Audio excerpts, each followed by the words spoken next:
Welcome, everybody, to Cinema Royale. I am Travis Hopson of PunchDrunkCritics.com, and on this week's show, we are talking maybe the best movie of the year, certainly the best reviewed movie of the year, The Brutalist.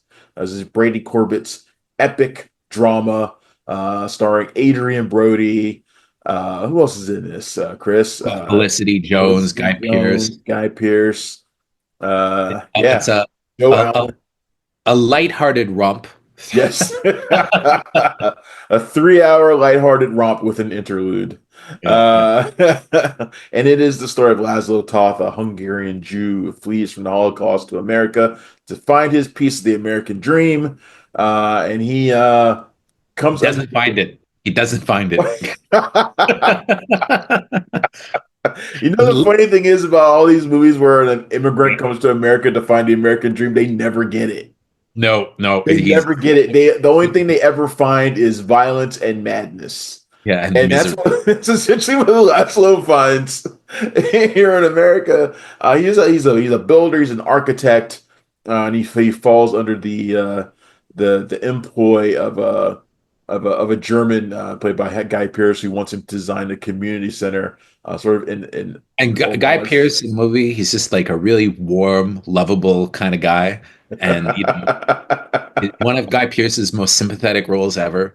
Just uh, no, he's a piece of shit. Yeah, this is one of those movies, and that I'm trying to think of a way that I was thinking about it in my head. One of those movies that it's both like a love letter to the creative spirit, but also like the downside of the creative spirit, like of great creative genius and insanity and all the obsession, all those things that get jumbled together when you talk You will about be creative genius, miserable. You'll be a artistic genius, but you genius. will never be fulfilled and you'll be fucking miserable. By the time success does come, you won't give a shit anymore. It'll be too It'll be too late. late.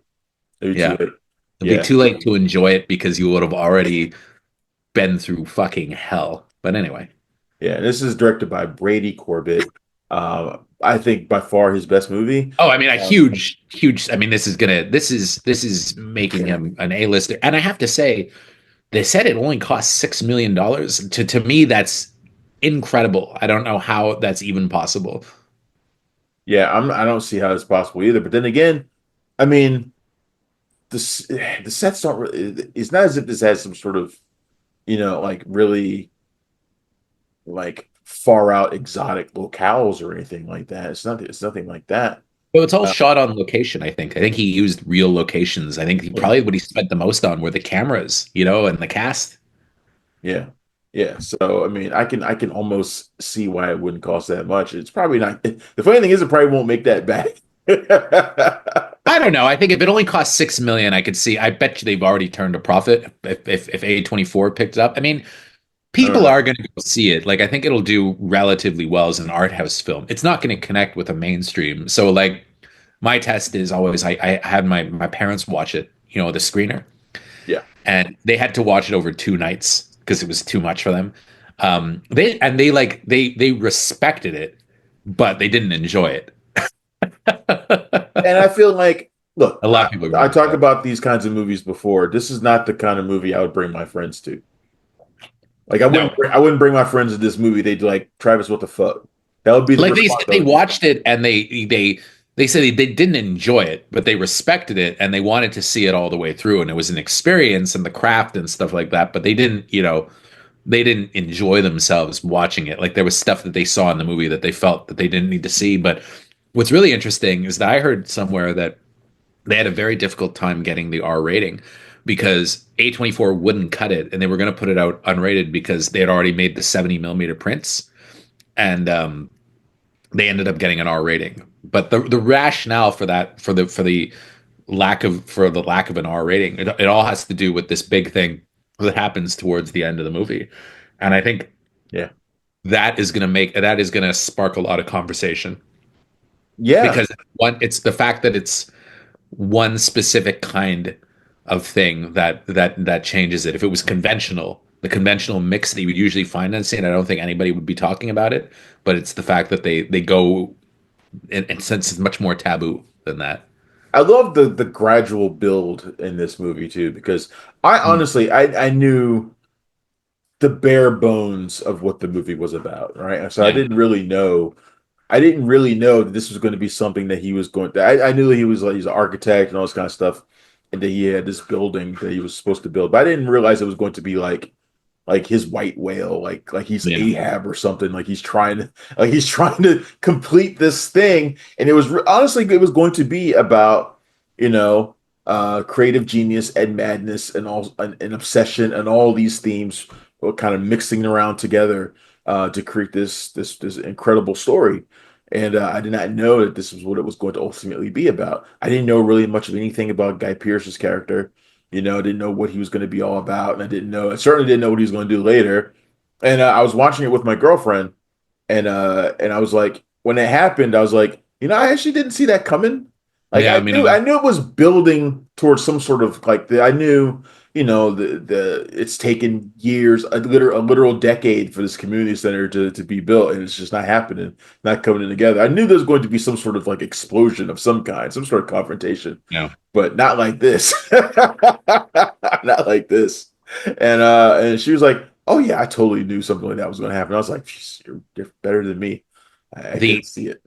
I have to say though, I mean, I thought the movie, the soundtrack, I thought was amazing. The photography. I mean, have you seen it in a theater yet? No, you saw it in 70 millimeter. Yeah, at TIFF. I saw it in 70 millimeter at the Bell Lightbox, which is a great theater too. So it looked incredible.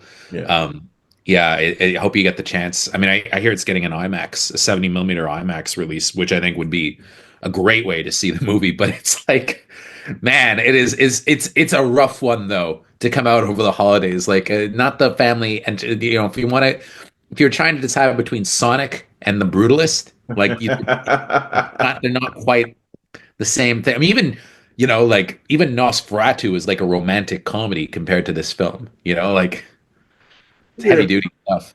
No, it is. And the thing is, like, it's not as if Corbett, and I believe he wrote it with Mona Fastfold, like they usually work do their things Yeah. together. But it's not as if he does anything that's like up until the end that's like wildly over the top or No, history no, or anything nothing. like that. It's just kind of moving along with this constant cycle of inspiration, frustration. And after a while, I was kind of like, where's this gonna go? Like I was wondering, like I was like interested. And Adrian Brody, I don't know what it is by him when he plays these types of characters. To go back to the pianist, he seems to be Yeah. like extra dialed in to Yeah. playing these kinds of roles, these kinds of characters. He's Um, incredible in it. Yeah, it's Incredible. and They get. Felicity Jones too. I thought was just I thought when she came in as his wife, because in the second act, because the movie's divided into three parts, part one, part two, and an epilogue. Um, when she came in, I mean, she was just like took the movie to another notch. Like I yeah, was like, she did damn. through. You realize how badly it was like missing that element, somebody else for him, Yeah, like to a be. foil for him to play off of that's his equal. Yeah. Yeah, totally, totally. Oh man, this was incredible though. So you saw it in 70 millimeter. What were your first? You saw it in TIFF. What were your first impressions when you saw it? I mean, it was overwhelming to be honest. Like that's the kind of movie it is. I remember seeing it at TIFF in the afternoon, or it was no, like at 11 in the morning, and I had like two other screenings set up for like right after it, and I was like, fuck it, I blew them off because I was like, I need to sit with this for a while because it's a full meal. It's an overwhelming film, and you don't want to go see anything again right afterwards. I mean, I remember I stepped out at the intermission. I was kind of like, oh my god, this is kind of had to go get like a drink, and come back in. But I Yeah, was riveted throughout, and I found that the running time for me it went by really fast, and I get antsy sometimes in a long movie, but I found for this one it was perfect, and I liked the way the intermission was set up. I was dialed in from the beginning. I don't think it's a masterpiece like people have been saying, but it was a strong 9 on 10 for me. It's one of my favorites of the year. It'll be in my top 10. you're gonna get a lot of people calling it a masterpiece. Oh, sure, and I get it, and I think that that's fine. But I find that to call anything a masterpiece, I really think you need some distance. I think that years from now, Yeah, yeah, yeah. in 10 years, we can talk about it. But I feel like I've never been one of those people that like to call things a masterpiece like right away when it comes out. No, No, no, no. Of course not. Of course Like it not. needs to Like sit, you know. I'm gonna wait a couple weeks before I call Sonic 3 a masterpiece. Well, you know what's funny though? What's funny about that though? I was just thinking about it because I was writing my Mufasa review, and it's weird how some things can make a lot of money but leave behind very little cultural impact. And one of them is, the 2019 Lion King. I was trying to figure out how much money it had made, and I looked it up, and it was 1.6 billion dollars. And for a movie that made that kind of money, it should have had a bigger footprint than it did. But it didn't, and the prequel is kind of being seen as like not much of an event, and it's not gonna, Yeah. it's not expected to do very well, it's expected to do okay, but it's not going to be a massive hit. It's not going to make $1 billion, that's for sure. It, And it it might get beat by Sonic 3 this week. it will get beat by Sonic 3 this week, 100%. But it's just one of those things where it's like you'd think something like that would have had a bigger footprint, and because of all Yeah. the money I, made, I also think that movie had a lot of just curiosity behind it. I think so too. I think people wanted to see how it looked and how they dramatized those old scenes, and I think that this one just doesn't have that. Yeah. Even though the CGI is probably better, but Yeah. So that movie, The Lion King, made about $1.597 million more than The Brutalist will make. yeah, I would say. I mean, way more than that. The Brutalist. I mean, if the Brutalist makes it to 10 million, I would say it's a blockbuster. Yeah, I would agree. This is And I this would is the kind imagine of the movie where, studio like, would be thrilled have if it made that much money. you seen a single promo for it, like like an ad on TV for it? Like, I mean, I don't watch TV. Like, I don't have American TV. Like, but they don't. I mean, I haven't seen much I haven't advertising. seen one. I haven't seen a single commercial for it, and I don't think it'd be Where are as. they going to put it? Like, they're going to put ads for it in Raw. Well, I mean, I don't know. Yeah, I know it's not as if I watch a whole Not lot the of right audience. outside of wrestling, but even so, I don't know. It's a tough movie to sell unless you sell it purely on accolades. There is interest in it though, because I reposted my TIFF review yesterday and it got really good numbers. Like it Yeah, was viewed quite a bit during the day. So I think there is a lot of interest, but I it's think gonna be there's. I niche. think it's critical interest, like from like cinephiles. I don't think there's Yeah. like average guy on the street kind No, of. I think I could see a complete unknown being a hit. I could see that making money. Yeah, I could even see Nosferatu making money, but I don't think The Brutalist is gonna yeah. make I mean, money. those things have obvious selling points. Yeah. Bob I mean, Dylan even like The element. Fire Inside, I think would probably make more money than The Brutalist did because it's more of a connects more with a mainstream audience. But it'll be, I think The Brutalist and like the Nickel Boys have a bit of an uphill battle because they're Can't hard. really sell the Nickel Boys either.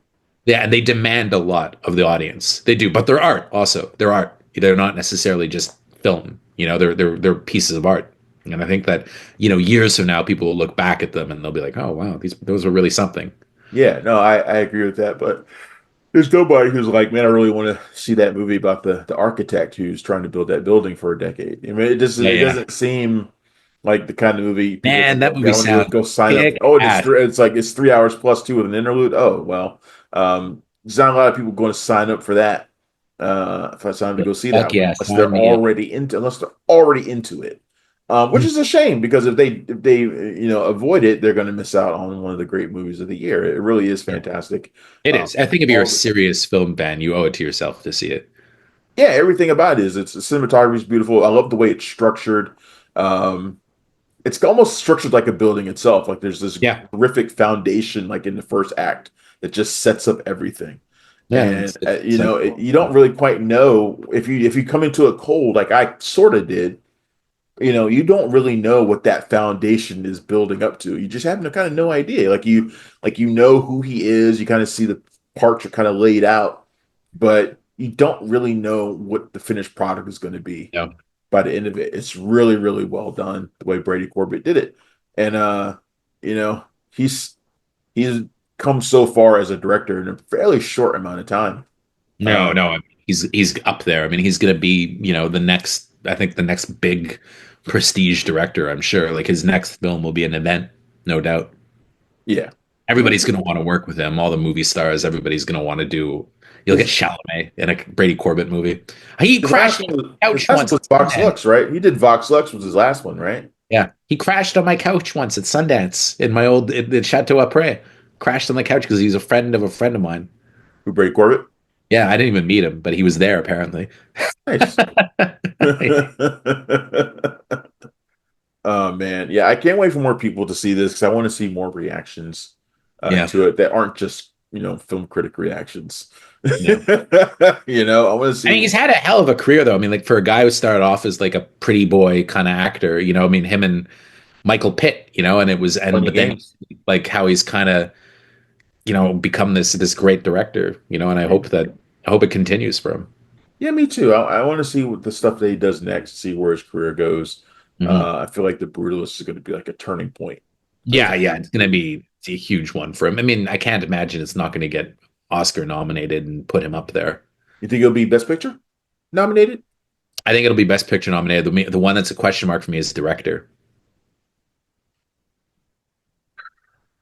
That's always a tough one to crack, Yeah, isn't it? it is because I think it'll for sure get a picture nomination if it's they're going to do 10 movies, but director is going to be the one that's going to Yeah. be the question for me. Who do you think are the five that are going to get in for that? The guy, whoever directed Hundreds of Beavers, and who else? No, it's a Canadian guy. I know. I think John Chu will get nominated, which is like if he gets nominated and Brady Corbet doesn't, it's kind of like okay. Um, I don't know. Who do you think? Who else? Look, I wouldn't get mad at that because they both excel doing very different kinds of movies. Very different. Yeah. I don't knock John M. Chu for making Wicked as excellently as he did, and he did. Yeah, and he did. He did a great job on it. He made it. It went down way, way easier than I thought it was going to. I have to say, Yeah. like it's not for that's not usually my kind of movie, and it was pretty watchable. Like I have to like I Like enjoyed it. I wouldn't get upset and it was unless it was like the guy who directed The End or the guy who I mean, directed or Pedro Almodovar for like The Room Next Door, which I think is kind of crap too. well, they're Um, gonna have. So I mean, ODR. Everybody's saying is probably going to get nominated for Amelia Perez. see that one I wouldn't be very happy about, but Sean Baker, 100% will probably get nominated. Edward Berger, Sean Baker, Edward Berger for sure. Sean Sean Baker should get in Baker, for Honora. Denis Villeneuve for Dune Part Two. I can see that too. Or it could be Ramel Ross for Nickel Boys or Coraline Faljat for The Maybe Substance. James Mangold for a complete unknown. It's a tough category. It It's is. It's a really always it's a really tough category this year. always super super tough. So it might be really hard for Brady Corbet to break in there. Yeah. Although Gold Derby has him at number one as a shoe-in, so we'll see. Derby. Anyway, It depends if the Academy likes that kind of thing, though, and it depends like what kind of muscle they get behind it. Like those people. There was a good article about Colleen Camp the other day in Variety where it's like she's like the Oscar whisperer, and whenever she has a party and gets behind it, like everybody nominates it. So it depends what kind of muscle they get behind it, I think. so in other words, what you're saying is we need to go to Colleen Camp's house for a party. Yeah, yeah, exactly. Yeah, yeah, and get it in. We need to see if we can get an invite to one of those parties.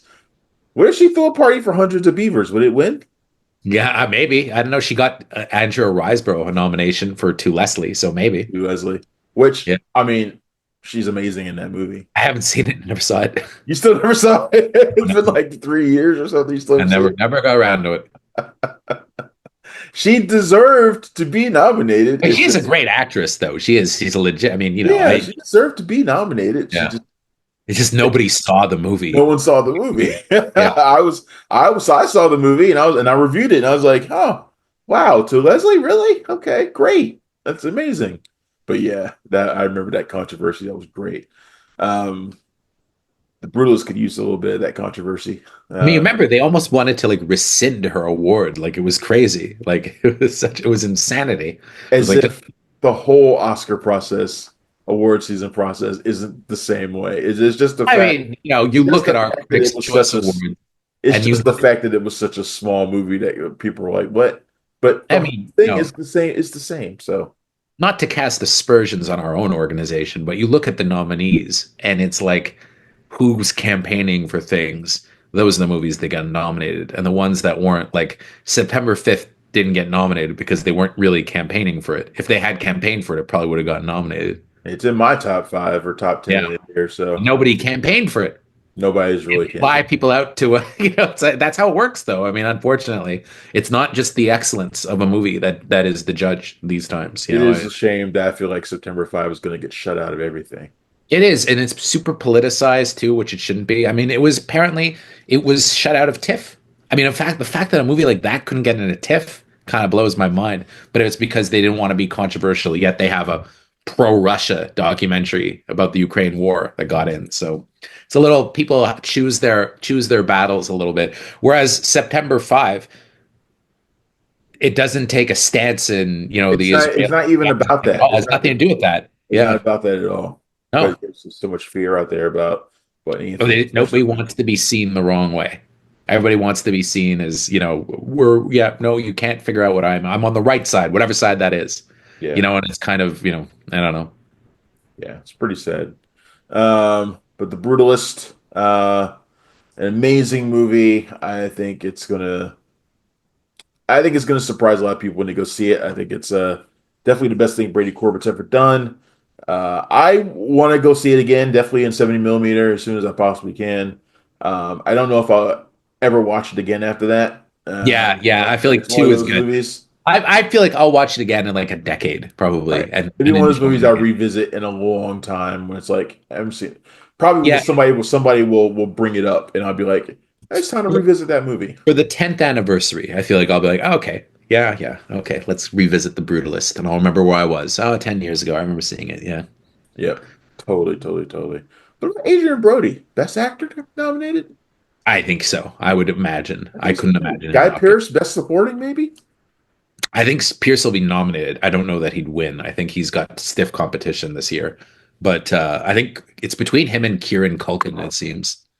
Karen Culkin isn't losing to anybody in the Best Supporting Actor category. And he's funny too. Like, have you seen? Because he just doesn't give a fuck. He's doing the circuit, and it's like, do you see that interview with him and Coleman Domingo? No, I didn't watch it. Oh, it's pretty funny. Coleman Domingo is like, so what's your process like? And he's like, I don't have a process. And then he's like, and then he goes, if you, what he goes, what time do you get up at in the morning? And he goes, I don't. And he's like, well, and Coleman Domingo's like, I need 3 hours to myself, put some jazz on, make some coffee. And he's like, I don't do any of that. And then he goes, what do you do if there's a 5 a.m. call? He goes, I get up at 5 a.m. He goes, I crawl into, he goes, I shower the night before. He goes, I throw on last night's clothes. I go down, I go into the car, I have coffee on the set, and that's it. And then I'm done. And then we start shooting. And Golden Wind was like, I study my lines, I get up 3 hours before, play some jazz music, and it I was like, can't tell if see the thing is I can't tell if that's Kieran like being honest or if that's him kind of channeling his characters both in Succession and in A Real Pain. yeah, I don't, I feel like that's somewhere in between, probably. Because it feels like his public persona has sort of uh become like melded into like the characters he's been Yeah, playing. he's kind of like that. I just don't give a shit kind of perform Yeah. kind of persona. Yeah, like okay, whatever. Like I feel Yeah. like if, even if he won like an Oscar, he'd just be like, is he even gonna show up? Like, I don't know. I'm kind of tired. I don't know if I'm gonna go. Right. Like he's Get doing up, accept the award. Well, thanks, I guess. a bit of a performance. Yeah. Oh man. Anyway, man, so The Brutalist is in theaters this week, December 20th, and you should go check it out if it is And in if you your want to town. laugh, Yeah, I know if you want big laughs, big romance. This is the rom-com event of the year, The Brutalist. the gay romp of the season. I mean, I think a lot of people are probably confused about the title too. They don't know what it means. They probably Sounds like an action flick. It's like the brutalist. Fuck right. yes. Steven Seagal is the brutalist. It sounds like Tony Jaa should be starring in it, Yeah, exactly. Yeah, not yeah. Adrian Brody. Imagine that'd be cool though. They needed a little bit of kung fu. It needed some like Muay Thai in the movie. If it had a little bit of kung fu in it, it might be a best picture winner. Yeah, I might squeeze up a point in my thing. It's like, oh, there was that really cool car chase, so like squeeze it up a point. Exactly, exactly. That might have gone like the 10 if it had like a car chase with like a transfer from car to car, like in the raid. Oh, okay, this goes up to a 10 now. If it had ended in like a really over the top gunfight, I probably would have, probably would have squeezed it up to a 10. They're saving that for the Brutalist too, though. Yeah, the more brutalist. Right. Even more brutal. Yes. More brutal. Yeah. This is where he's trying to complete a Chuck E. Cheese. Yeah. Uh, I think he before a like, kid's birthday. He's trying to build a yeah, Chuck E. yeah. Cheese before a No, kid's it's the birthday. child's birthday. It needs to be perfect. And it's like, well, we need the stage. We need more room. We need more room for booths and for the fast food counter. He goes, no, Right. no, the fast food counter will be done this way from one level to the other, passed down. And it's like, no, no, no, that's not how we do burgers. Oh man, all right. Fantastic film, people. Go and check out The Brutalist in theaters.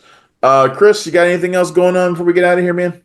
Nothing but happy holidays to you and to all your listeners. Merry Christmas. And I'll Yes, see you soon. Merry Christmas to you as well. Happy holidays. And I will probably see you in 2025. At least I hope so. Yeah, it's Sundance. Yeah, you should. At Sundance. Maybe the last Sundance? Maybe. Maybe. Very possible.